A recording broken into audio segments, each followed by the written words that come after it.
criminal de lesa humanidad Adolf Hitler, culpable del genocidio más terrible de la historia, aparece muy seguido en la boca sucia de Eugenio Zaffaroni. La última vez fue como un regalo tenebroso para el Día del Periodista.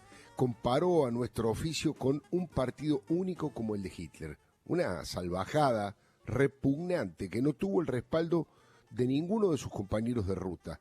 Zaffaroni, por el contrario, cosechó un repudio masivo encabezado por la representación política de la comunidad judía argentina y la entidad que agrupa a todas las entidades periodísticas. Fue acusado de banalizar el Holocausto y de estigmatizar el ejercicio del periodismo en libertad y con independencia. Esa fue la última vez que Zaffaroni apeló a Hitler como argumento, pero la primera vez fue contra Néstor Kirchner. Suena raro, ¿no? Pero es rigurosamente cierto. Se pueden consultar los archivos de la época. Fue en 1998 y en Santa Cruz, hace 22 años.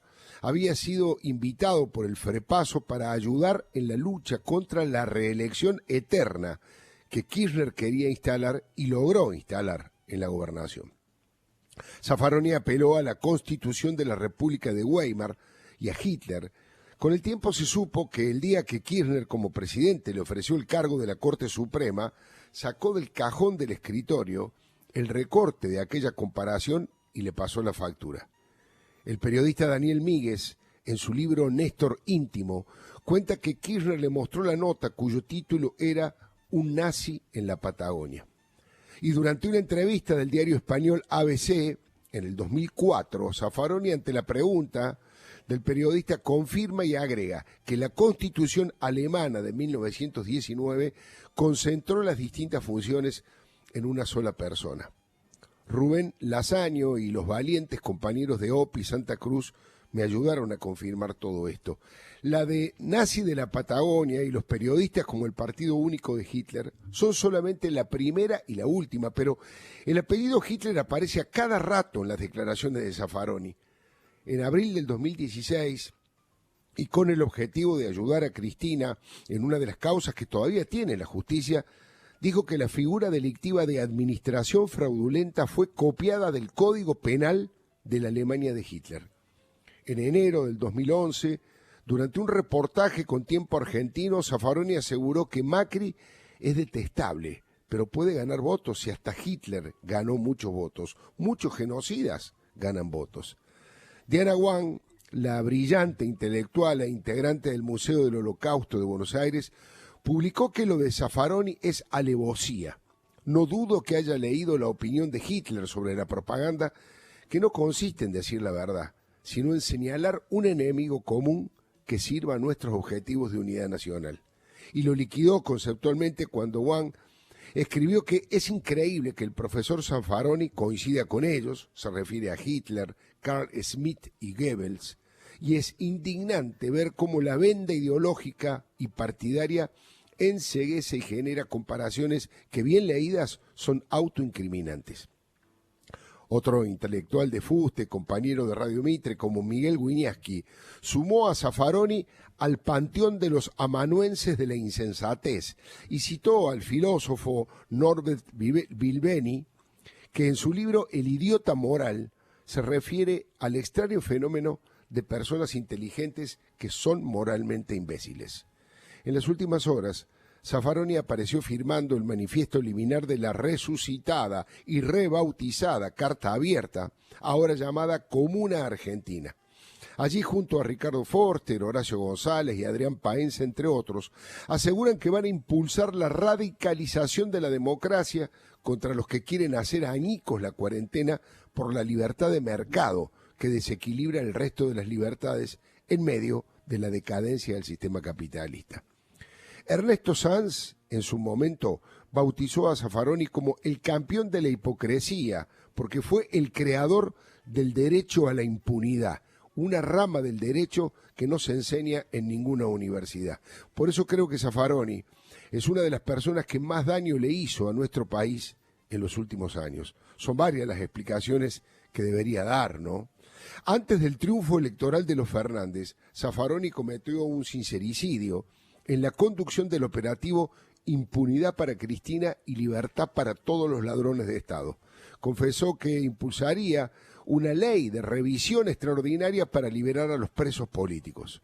De tan claro fue provocador, ¿no? Llamar presos políticos a los delincuentes comunes, cómplices y testaferros del kirchnerismo es, entre otras cosas, profanar la memoria de los verdaderos presos políticos, que muchos fueron encarcelados por las dictaduras por defender la ley y la libertad. Pero eso no es novedad. En esto fue coherente Zaffaroni con su trayectoria. El presuntamente prestigioso doctor Zaffaroni ya tuvo relaciones carnales con 2 dictaduras. Durante el gobierno de Macri, varias veces dijo que no veía la hora de que se fuera del gobierno. Pero no me extraña su golpismo. El que lo hizo una vez lo puede hacer de nuevo. Y si me permite un par de preguntas al respecto, doctor Zaffaroni, ¿qué espera para renunciar como integrante de la Corte Interamericana de los Derechos Humanos? Sus compañeros deberían saberte que usted fue juez y juró por los estatutos de 2 dictaduras a falta de una, y que una de ellas fue el más feroz genocidio perpetrado por Videla y sus cómplices. Y hoy defiende la narcodictadura chavista de Nicolás Maduro y a la Cuba de los Castro. ¿Es cierto, doctor, que durante el terrorismo de Estado usted no le dio lugar a ninguno de los 120 habeas corpus sobre detenidos desaparecidos que pasaron por su despacho y que, por el contrario, redactó un manual militar en el que se justificaba los golpes de Estado y en el que incriminaba y discriminaba a los homosexuales para que no fueran parte del ejército? Se podría titular deportivamente: Dictaduras 2, habeas corpus 0. ¿Podría confirmar si las Madres de Plaza de Mayo, encabezadas por Eve de Bonafini, hace un par de años lo definieron a usted como juez de la patria porque milita para el kirchnerismo, pero antes lo habían incluido en una lista de 437 jefes que colaboraron con la dictadura militar? Ojo, doctor, no mienta. Mire que tenemos el recorte de aquella solicitada. Pero volvamos al corazón del operativo Impunidad para Cristina y Libertad a los ladrones. Zaffaroni es el responsable de buscarle un disfraz más digerible o no tan grosero a semejante afrenta. Dijo que el indulto no le gusta porque no anula el delito, que la amnistía tampoco porque debe ser general y estos son casos particulares. Bueno, aquí tiene razón. Es una ley a medida de los autores del robo del siglo, de la asociación ilícita liderada por Cristina, que se dedicó a saquear el Estado como nunca antes había ocurrido en democracia.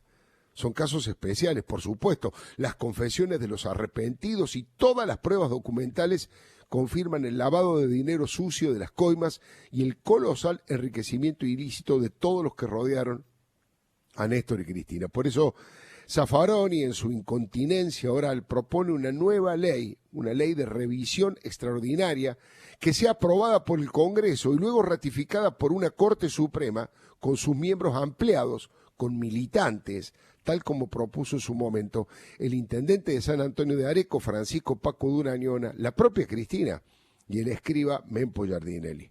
Pero hay más preguntas para Zaffaroni. ¿Se puede estar en la Corte Interamericana pese a que hay fallos suyos denigrantes a la condición humana y decididamente inmorales y humillantes para las víctimas?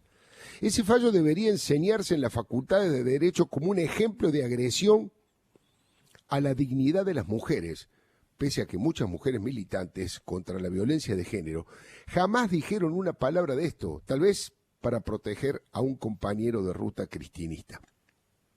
Hablo del fallo Tiraboschi, donde usted minimizó la violación de una nenita porque fue realizada con la luz apagada y porque no fue en penetración, sino sexo oral, al que fue obligada la chiquita.